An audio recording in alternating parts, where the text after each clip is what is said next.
8월 17일 수요일 새벽 기도회를 시작하겠습니다. 사도신경을 고백하시고 찬송가 267장을 부르신 후에 하나님의 말씀을 함께 나누겠습니다. 오늘 하나님께서 저희에게 주신 말씀은 창세기 9장 1절부터 17절까지의 말씀입니다. 하나님이 노아와 그 아들들에게 복을 주시며 그들에게 이르시되 생육하고 번성하여 땅에 충만하라. 땅의 모든 짐승과 공중의 모든 새와 땅에 기는 모든 것과 바다의 모든 물고기가 너희를 두려워하며 너희를 무서워하리니 이것들은 너희의 손에 붙였음이니라. 모든 산 동물들은 너희의 먹을 것이 될지라. 채소같이 내가 이것을 다 너희에게 주노라. 그러나 그 고기를 그 생명되는 빛에 먹지 말 것이니라. 내가 반드시 너희의 피 곧 너희의 생명의 피를 찾으리니 짐승이면 그 짐승에게서 사람이나 사람의 형제면 그에게서 그의 생명을 찾으리라. 다른 사람의 피를 흘리면 그 사람의 피도 흘릴 것이니 이는 하나님이 자기 형상대로 사람을 지으셨음이니라. 너희는 생육하고 번성하며 땅에 가득하여 그 중에서 번성하라 하셨더라. 하나님이 노아와 그와 함께한 아들들에게 말씀하여 이르시되 내가 내 언약을 너희와 너희 후손과 너희와 함께한 모든 생물 곧 너희와 함께한 새와 가축과 땅의 모든 생물에게 세우리니 방주에서 나온 모든 것 곧 땅의 모든 짐승에게니라. 내가 너희와 언약을 세우리니 다시는 모든 생물을 홍수로 멸하지 아니할 것이라. 땅을 멸할 홍수가 다시 있지 아니하리라. 하나님이 이르시되 내가 나와 너희와 및 너희와 함께하는 모든 생물 사이에 대대로 영원히 세우는 언약의 증거는 이것이니라. 내가 내 무지개를 구름 속에 두었나니 이것이 나와 세상 사이의 언약의 증거니라. 내가 구름으로 땅을 덮을 때에 무지개가 구름 속에 나타나면 내가 나와 너희와 및 육체를 가진 모든 생물 사이에 내 언약을 기억하리니 다시는 물이 모든 육체를 멸하는 홍수가 되지 아니할지라. 무지개가 구름 사이에 있으리니 내가 보고 나 하나님과 모든 육체를 가진 땅의 모든 생물 사이에 영원한 언약을 기억하리라. 하나님이 노아에게 또 이르시되 내가 나와 땅에 있는 모든 생물 사이에 세운 언약의 증거가 이것이라 하셨더라. 아멘. 오늘 본문은 홍수 심판 이후에 노아를 중심으로 인류가 새롭게 시작되는 장면과 하나님께서 그들과 무지개 언약을 맺으시는 장면을 묘사하고 있습니다. 이 내용을 가지고 함께 하나님의 말씀을 묵상하도록 하겠습니다. 먼저 1절 말씀을 보겠습니다. 하나님이 노아와 그 아들들에게 복을 주시며 그들에게 이르시되 생육하고 번성하여 땅에 충만하라. 하나님께서는 노아와 그 아들들에게 복을 주시면서 생육하고 번성하여 땅에 충만하라고 명령하셨습니다. 이 명령은 7절에도 반복됩니다. 너희는 생육하고 번성하여 땅에 가득하여 그 중에서 번성하라 하셨더라. 생육하고 번성하여 땅에 충만하라는 이 명령을 두 번이나 강조해서 노아와 그 아들들에게 주시는데요. 사실 이 하나님의 명령은 인간이 창조된 후에 아담에게 주어진 명령과 동일합니다. 하나님께서는 아담에게 이 명령을 허락해 주셨어요. 아담을 축복하시면서 생육하고 번성하여 땅에 충만하라는 명령을 주셨습니다. 근데 지금 이 아담에게 주어진 이 명령, 이 사명은 그의 범죄로 인해서 더 이상 진행되지 않게 됐죠. 그래서 노아의 홍수를 통해서 다 인류가 진멸되는 그런 상황에 처하게 된 거죠. 그런데 하나님께서 길을 열어주셔서 방주를 통해서 노아와 그 아들들을 살려주셨습니다.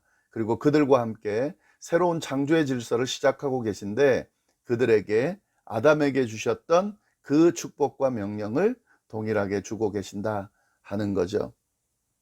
이 부분을 아담에게 주어진 명령과 비교해서 잘 볼 수가 있어야 됩니다. 예, 2절 3절도 보시면은요. 땅의 모든 짐승과 공중의 모든 새와 땅에 기는 모든 것과 바다의 모든 물고기가 너희를 두려워하며 너희를 무서워하리니 이것들은 너희의 손에 붙였음이니라. 모든 산 동물은 너희의 먹을 것이 될지라. 채소같이 내가 이것을 다 너희에게 주노라. 하나님은 이 아담에게 에덴의 모든 실과를 먹을 수 있도록 허락하셨습니다. 그것과 똑같이 지금 노아에게도 모든 먹을 거리를 주시고 계십니다. 그런데 아담 때와 좀 다른 게 있는데요. 아담 때는 에덴에 있는 모든 실과를 먹을 수 있도록, 채소를 먹을 수 있도록 그렇게 허락하셨죠.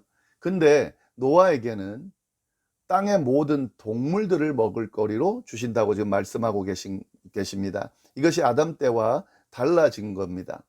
이것은 인간과 동물의 관계가 달라지고 있다는 것을 보이고 있는데요. 이것들을 너희의 손에 붙였다. 2절의 마지막 부분의 이 말씀은 먹을 수 있도록 허락했다 하는 그런 의미입니다. 육식이 여기서부터 허용되기 시작하는데요. 그래서 이 동물들이 인간을 두려워하게 됐다라고 돼 있죠. 그것은 인간의 먹을거리가 되기 때문에 모든 동물들이 인간을 두려워하며 무서워하게 됐다는 거죠. 이 노아의 때부터 이 아담 때와는 완전히 다른 그런 부분들이 나타나기 시작했습니다. 그러면서 지금 금지된 부분이 있는데요. 4절 말씀 보시면 그러나 고기를 그 생명되는 핏째 먹지는 말 것이니라 이렇게 되어 있습니다. 그러니까 고기를 먹는 것은 허락되지만 피를 먹는 것은 금지된다는 것이죠. 왜냐하면 이 피가 생명을 의미하기 때문에 그렇습니다. 이 부분은 또 아담에게 주셨던 명령과 유사하죠. 에덴에 있는 모든 열매는 다 먹되 선악을 알게 하는 나무와 생명나무의 열매는 먹지 말라라고 금했었는데 지금 노아 때도 마찬가지입니다. 땅에 있는 모든 동물들을 먹되 핏째 먹지 말라고 금하고 계신 거죠. 지금 이 부분이 아담 때와 비슷한데요. 이처럼 하나님은 모든 것을 허락하시지만 금하는 부분을 주셔서 이 인간의 모든 행동들이 제한되고 있다는 사실을 알려주시면서 누구로부터 누가 주인이고 누구로부터 이 모든 것들이 시작되고 누구의 명령을 따라 우리가 살아야 된다라고 하는 것, 그게 하나님이죠. 그것을 분명히 하고 계신다 하는 거죠.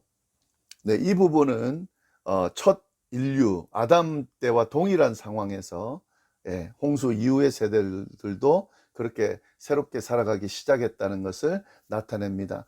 이 홍수 이후의 세대들도 동일하게 하나님의 그 통치 아래서 그의 뜻을 잘 지키면서 누리되 그 부분을 잘 지키면서 살아야 된다라고 하는 그런 부분을 보여주는 거죠.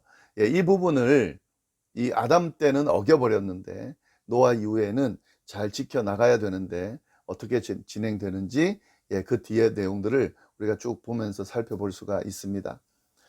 그리고 더 추가되는 부분이 있는데요. 5절 6절 말씀입니다. 내가 반드시 너희의 피 곧 너희의 생명의 피를 찾으리니 짐승이면 그 짐승에게서 사람이나 사람의 형제면 그에게서 그의 생명을 찾으리라. 다른 사람의 피를 흘리면 그 사람의 피도 흘릴 것이니 이는 하나님이 자기 형상대로 사람을 지으셨음이니라.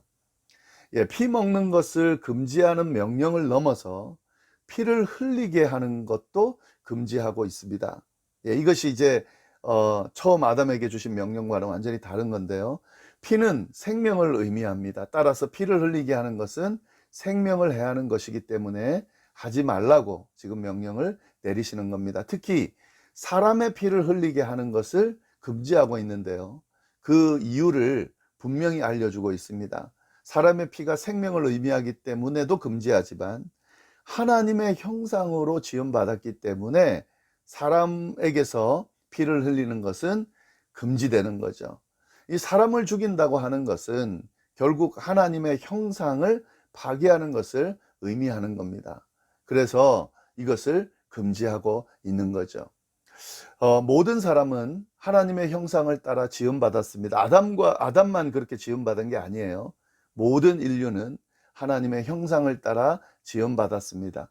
따라서 하나님의 형상을 가진 인간이기 때문에 인간은 소중하고 가치 있는 존재인 거죠.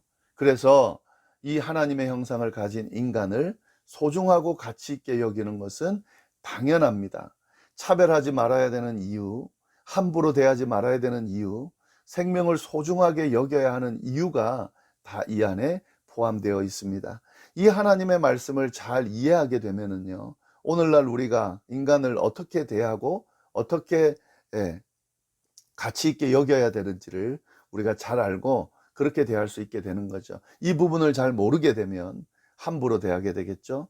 인간을 함부로 대하고 생명을 소중하게 여기지 않고 차별하면서 그렇게 대하는 모습을 보이게 되겠죠. 이 부분을 우리가 오늘 말씀을 통해서 좀 잘 깨달을 수 있어야 되겠습니다. 그런데 우리가 이 부분을 참 보면은요, 아담 때는 없었던 명령이 추가되는 거잖아요. 그건 뭐 당연한 거죠. 왜냐하면 아담 때는 죄를 짓기 전에 사람을 죽이는 일이 없었기 때문에 이 명령이 필요가 없었죠. 그러나 아담이 범죄한 이후에 모든 것이 달라지게 됐죠. 그의 아들 가인이 동생 아벨을 죽이는 살인을 시작으로 인류는 살인하는 것이 아주 그렇게 팽창되고 살인하는 모습들, 사람을 함부로 대하고 죽이는 모습들이 계속 된 거죠. 따라서 이 새로운 인류가 시작되는 이 시점에 이 부분을 금하고 계신 겁니다. 이런 명령이 추가되는 이유가 여기에 있는 겁니다. 그리고요, 이 노아와 그 아들들에게 이런 명령을 내리시면서 하나님은 그들과 언약을 맺으시는데, 이 언약이 바로 무지개 언약입니다. 이 8절부터 17절까지 내용이 바로 무지개 언약의 내용인데요, 이 무지개 언약은 그 성경에 언약이라는 말이 기록된 것으로는 첫 언약입니다. 창세기 3장 16절도 하나의 언약이지만 언약이라는 표현은 없죠. 근데 이 노아의 언약, 노아와 맺은 무지개 언약에서 언약이라는 표현을 쓰면서 첫 언약이 맺어집니다. 그리고 이 언약은 우리가 아주 중요하게 생각하는 아브라함과 맺은 언약이 있죠. 여기부터 하나님의 백성이 시작이 되는 건데, 이 아브라함과 맺은 언약 전에 새롭게 인류가 시작되면서 맺은 언약이 바로 무지개 언약입니다. 이 언약이 굉장히 중요한데요, 이 언약의 주요 특징이 있습니다. 이 언약은 인간과의 언약을 넘어서 모든 피조물에게까지 이어진다는 사실입니다. 이 아브라함의 언약, 이 다음에 나오는 아브라함의 언약은 이스라엘 백성들과만 맺은 언약이죠. 그러나 이 무지개 언약은 그렇지 않습니다. 이스라엘 백성만이 아니라 모든 인간과 맺은 언약이면서 더 나아가서는 모든 피조물과 맺은 언약이라는 것이 이게 특징이다 하는 거죠. 8절부터 10절까지 말씀을 보시면 하나님이 노아와 그와 함께한 아들들에게 말씀하여 이르시되, 내가 내 언약을 너희와 너희 후손과 너희와 함께한 모든 생물 곧 너희와 함께한 새와 가축과 땅의 모든 생물에게 세우리니 방주에서 나온 모든 것 곧 땅의 모든 짐승에게니라. 하나님께서는 노아와 노아의 후손뿐만 아니라 노아와 함께한 모든 생물들에게 언약을 맺고 계신다, 지금 분명히 말씀하고 계시죠. 그리고 이 언약은 다시 홍수로 멸하지 않겠다라고 하는 언약인데, 그 대상이 인류뿐만 아니라 모든 생물이라는 사실도 분명히 하고 있습니다. 11절, 12절 말씀 보시면, 내가 너희와 언약을 세우리니 다시는 모든 생물을 홍수로 멸하지 아니할 것이라. 땅을 멸할 홍수가 다시 있지 아니하니라. 하나님이 이르시되, 내가 나와 너희와 및 너희와 함께하는 모든 생물 사이에 대대로 영원히 세우는 언약의 증거는 이것이니라. 이 무지개 언약의 대상이 모든 피조물이라는 사실을 분명히 하고 있습니다. 이 홍수 심판으로 인해서 모든 생명이 멸망됐죠. 따라서 이제 다시는 홍수로 모든 생명을 멸망시키지 않겠다는 약속을 이 무지개 언약을 통해서 하고 계시면서 인간뿐 아니라 모든 피조물들도 그렇게 보호하겠다, 그렇게 지금 말씀하시는 거죠. 이걸 보면은 하나님은 인간도 소중하게 생각하지만 모든 피조물을 소중하게 생각한다는 사실을 우리가 알 수가 있습니다. 우리 인간만 소중하게 생각하는 게 아니에요. 하나님은 모든 피조물을 소중하게 생각합니다. 그래서 우리가 이 세상과 모든 피조물들을 소중하게 생각하고 잘 대해야 되는 이유가 여기에 있습니다. 우리는 지금 정말 자연을, 모든 피조물을 좀 함부로 대하고 있죠. 이건 하나님이 원하는 게 아니죠. 하나님은 모든 피조물들을 사랑하시고 소중하게 생각하십니다. 하나님의 뜻에 합당하게 산다는 것은 이 모든 피조물들도 소중하게 생각하고 사랑하면서 대할 수 있어야 된다는 의미가 이 안에 있는 거죠. 그래서 우리 그리스도인들이 우리 인간의 삶뿐만 아니라 이 모든 자연을 잘 다스리고 보존하는 데 신경을 써야 되는 이유가 바로 여기에 있는 거죠. 네, 하나님께서는 이러한 언약의 징표로 무지개를 제시해 주셨는데, 이 무지개 언약이 주는 의미도 있습니다.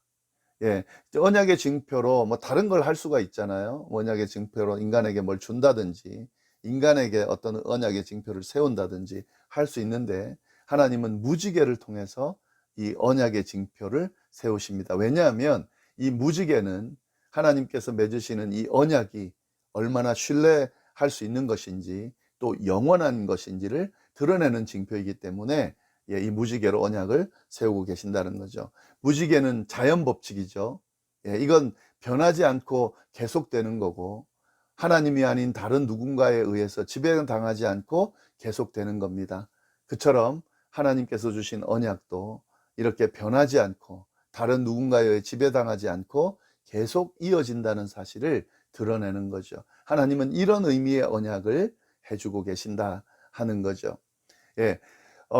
오늘 말씀, 이전에 홍수를 통해서 심판하고 또 그 가운데 방주를 통해 구원하는 이 과정들을 우리가 쭉 보면서, 하나님은 죄를 그냥 둘 수 없어서 반드시 심판하시지만 그 가운데서도 구원의 길을 여시고 은혜를 베푸시는 하나님이라는 사실을 우리가 잘 알 수 있게 되고요.